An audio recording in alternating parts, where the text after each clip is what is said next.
নমস্কার। আজকের প্রতিবেদন আদাকে নিয়ে। সারা বিশ্বের লোক চেনেন এবং জানেন আদাকে। অনেকেই আমার থেকেও বেশি জানতে পারেন। আমার কাজ শুধু আপনাদেরকে মনে করিয়ে দেওয়া। কম বেশি সকলের রান্নাঘরেই পাওয়া যায়। আমিষ এবং নিরামিষ সকল সবজির সঙ্গেই আদার সখ্যতা আছে, শুক্তো থেকে চাটনি পর্যন্ত। এখানেই শেষ নয়, গুণের রাজা বলা হয় আদাকে। আদা খেলে গ্যাস, অম্বল, অ্যাসিডিটি, পেট ফাঁপা থেকে মুক্তি পাওয়া যায়। বমি ভাব এবং বমি কমাতে এক টুকরো আদাই যথেষ্ট। এতে আছে একাধিক উপকারিতা, অ্যান্টিঅক্সিডেন্ট, যা ইমিউনিটি বাড়ানোর কাজে উপযুক্ত। নিয়মিত আদা খেলে মস্তিষ্কে সেরোটোনিন এবং ডোপামিন হরমোনের ক্ষরণ বৃদ্ধি পায়, ফলে মস্তিষ্ক থাকে সুস্থ। মাথা সুস্থ মানেই দেহ সুস্থ থাকা। মাথা ব্যথায় আদা খেলে ভালো ফল পাওয়া যায়। এটি একটি অ্যান্টিমেটিক, কাশি বিরোধী, প্রদাহ বিরোধী।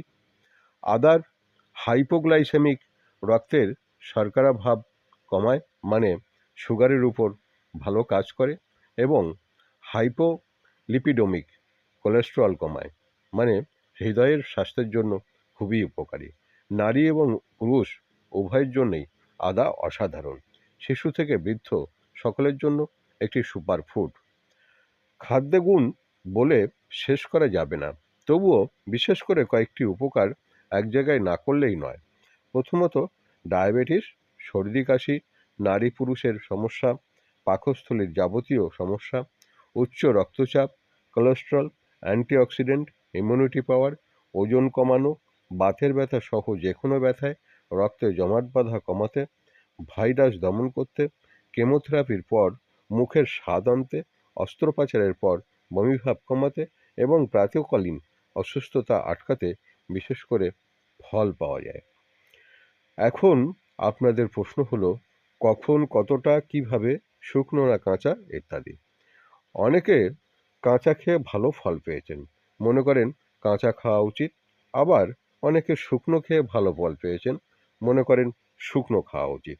আমি বলবো, আপনারা কিভাবে খেলে সুবিধা পাবেন সেভাবে খেলেই হবে। তরকারিতে আমরা যেভাবে আদা ব্যবহার করি, তাতে পাকানো কষানো থেকে জিভে টেস্ট লাগে ঠিকই, গুণ ঘেঁটে ঘ হয়ে যায়।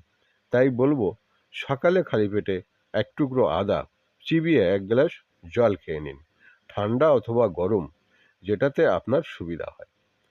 গুঁড়ো হলে 1 চামচ চা চামচের, অনুমান 5 গ্রাম, 1 গ্লাস জলে খেয়ে নিন, সব থেকে ভালো ফল পাবে।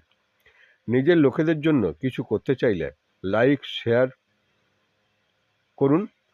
আমাকে কিছু জানাতে চাইলে অবশ্যই কমেন্টে জানাবেন। নমস্কার।